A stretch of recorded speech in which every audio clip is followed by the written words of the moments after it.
Assalamualaikum warahmatullahi wabarakatuh. Om Swastiastu. Shalom, Namo Buddhaya. Perkenalkan, saya Ida Ayu Putu Mainoima dengan NIM A1C023100070 dari Program Studi S1 Akuntansi Fakultas Ekonomi dan Bisnis Universitas Mataram.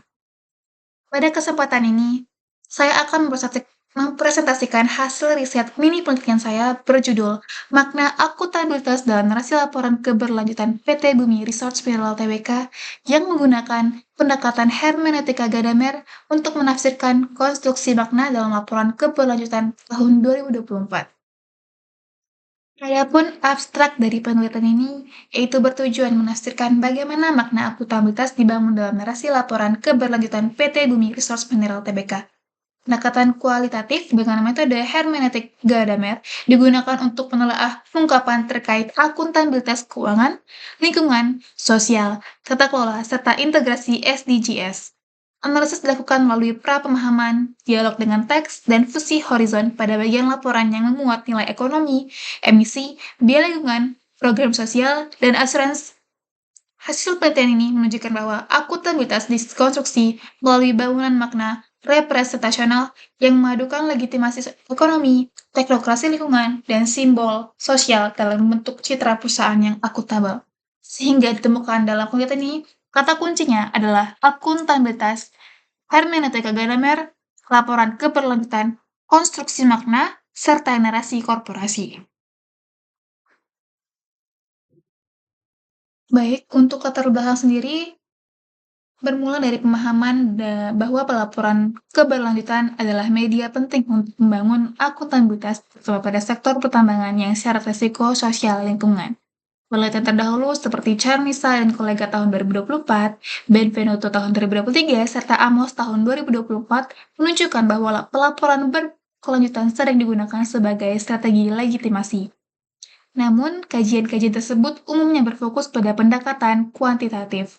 Karena itu, penelitian saya menawarkan kebaruan dengan menggunakan hermeneutika Gadamer untuk menafsirkan makna akuntabilitas dari narasi laporan keberlanjutan BRMS. Pendekatan ini memungkinkan pembacaan lebih mendalam terhadap bahasa dan struktur naratif yang digunakan perusahaan. Lalu, dari latar belakang tersebut, penelitian ini berangkat dari satu pertanyaan utama, yaitu bagaimana makna akuntabilitas dibangun dan direpresentasikan dalam narasi laporan keberlanjutan PT Bumi Resource Mineral Tbk. Dengan tujuan, yang pertama menafsirkan akuntabilitas keuangan, yang kedua menganalisis akuntabilitas dan keuangan, serta yang ketiga mengidentifikasi integrasi SDGs sebagai konstruksi makna. Selanjutnya, untuk metode penelitian ini menggunakan pendekatan kualitatif, interpretif dengan hermeneutika Gadamer. Proses analisisnya terdiri dari 3 tahapan, yaitu pra-pemahaman peneliti, yang kedua ada dialog dengan teks, yaitu membaca bahasa, simbol, dan struktur naratif, dan yang terakhir ada fusi horizon, yaitu menyatukan horizon teks dan horizon penafsir.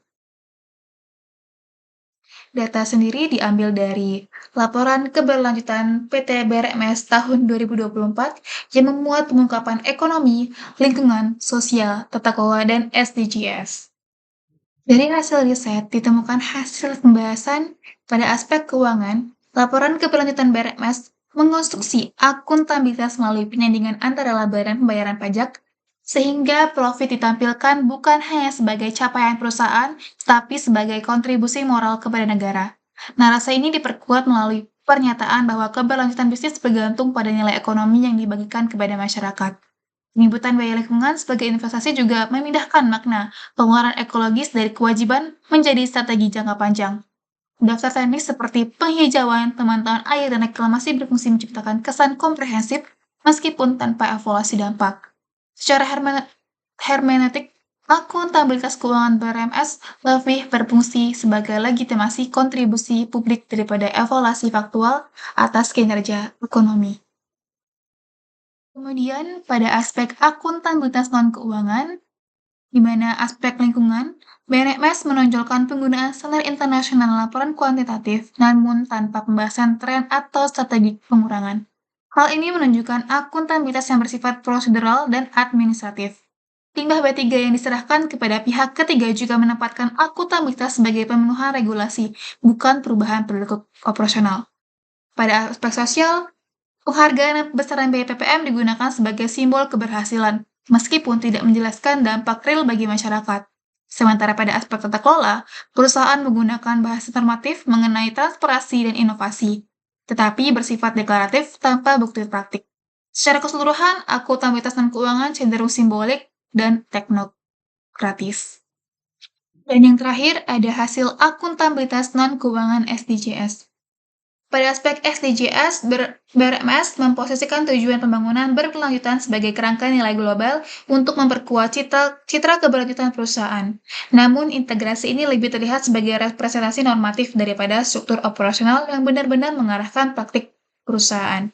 SDGs digunakan untuk membangun legitimasi moral yang bersifat universal, mengalihkan perhatian dari dampak lokal menuju horizon global. Secara hermeneutik, SDGs berfungsi sebagai kerangka pemaknaan yang mempertebal citra perusahaan sebagai aktor yang selaras dengan agenda internasional. Sehingga dapat disimpulkan bahwa kesimpulan dari penelitian ini adalah makna akuntabilitas dalam laporan keberlanjutan BRMS dibangun melalui konstruksi representasional yang memadukan aspek keuangan, non-keuangan, dan integrasi SDGs. Akuntabilitas keuangan dibingkai melalui penyandingan laba, pajak, dan biaya lingkungan sehingga profit tampil sebagai kontribusi moral bukan sekedar kinerja ekonomi. Akuntabilitas dan keuangan meliputi lingkungan, sosial, dan tata kelola ditampilkan melalui representasi teknokratis dan simbolik yang menekankan kepatuhan prosedural, penghargaan eksternal, serta deklarasi prinsip tanpa evaluasi praktik. Sementara itu, integrasi SDGs digunakan sebagai kerangka nilai global yang memperkuat citra perusahaan sebagai aktor berorientasi keberlanjutan. Secara keseluruhan, akuntabilitas dalam laporan keberlanjutan BRMS lebih beroperasi pada tataran representasi dan pembentukan citra dibandingkan evaluasi substantif atas dampak perusahaan. Oke, sekian dari hasil riset dan penelitian saya. Apabila ada kekurangan dalam penelitian, mohon dimaafkan. Saya ucapkan terima kasih dan Assalamualaikum warahmatullahi wabarakatuh. Om Santi Santi Om, salam nama budaya.